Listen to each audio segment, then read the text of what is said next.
परम पिता परमात्माय नमः। ओम परम पूजनीय आदि शक्ति माता गायत्री नमः।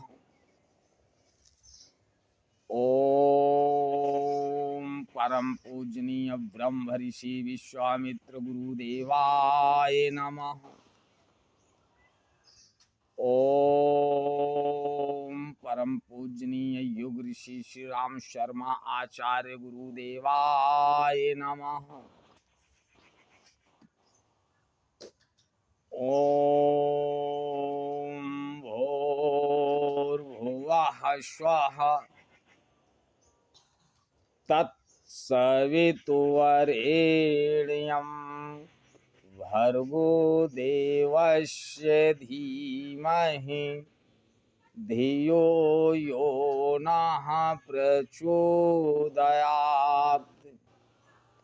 उस प्राण स्वरूप, दुख नाशक, सुख स्वरूप, श्रेष्ठ, तेजस्वी, पाप नाशक, देव स्वरूप परमात्मा को हम अपनी अंतरात्मा में धारण कर रहे हैं। वह परमात्मा हमारी बुद्धि को सन्मार्ग में प्रेरित करे। हे परम पिता परमात्मा, तुम्हारी जय हो।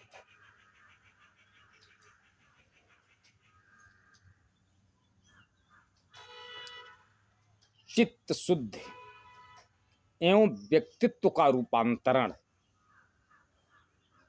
अर्थात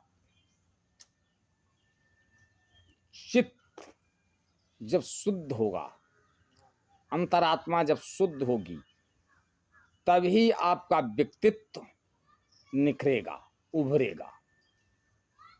मानव जीवन इस सृष्टि का सबसे बड़ा सौभाग्य है, क्योंकि बीज रूप में ईश्वर ने इसमें सारी संभावनाएं भरी हैं,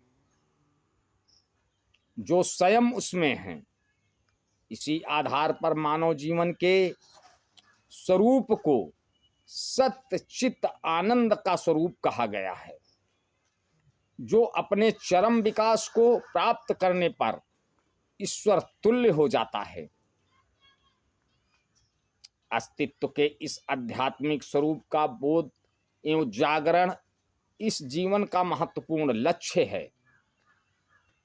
इसी आधार पर परम पूजनीय गुरुदेव ने मनुष्य में देवत्व के उदय और धरती पर स्वर्ग के अवतरण की बात कही है। सांसारिक वासना, तृष्णा और मोह माया में ग्रसित जीवन के लिए यह एक तरह से नया जन्म है, जिसे द्विज के रूप में परिभाषित किया गया है। साधना के आधार पर या दैवी कृपावश आध्यात्मिक जागरण हो सकता है, जो यह दर्शाता है कि हम किन ऊंचाइयों तक पहुंच सकते हैं, लेकिन किन गहराइयों तक गिर सकते हैं यह नहीं। इसका निर्धारण चित्त में जड़ जमाए संस्कार करते हैं, जो चित्त वृत्तियों के रूप में जीवन एवं व्यवहार को हर पल परिभाषित करते रहते हैं।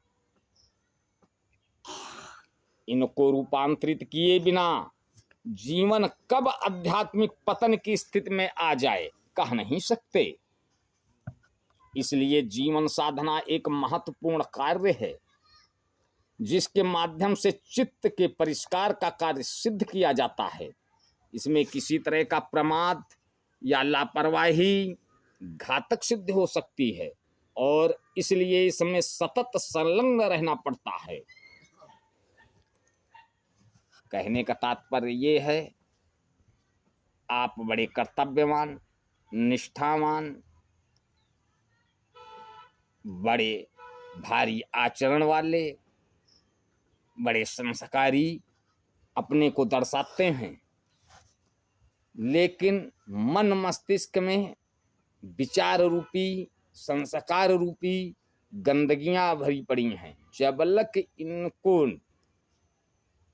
स्वच्छ नहीं मानसिकता की गई, आत्मा स्वच्छ नहीं की गई, इनको बाहर न निकाला गया, तब तक आप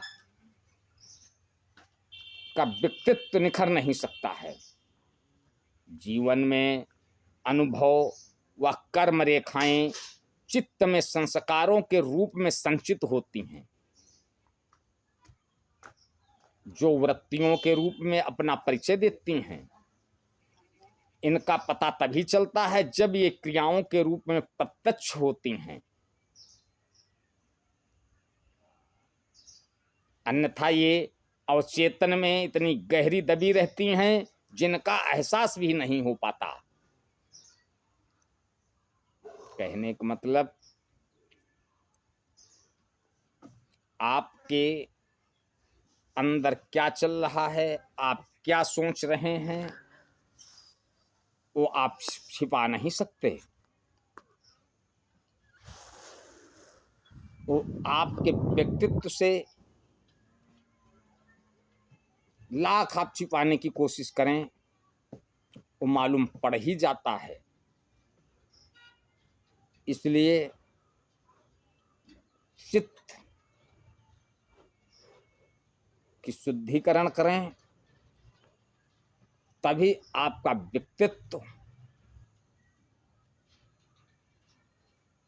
निखर कर सामने आएगा, तभी उसमें पारदर्शिता आएगी। ओ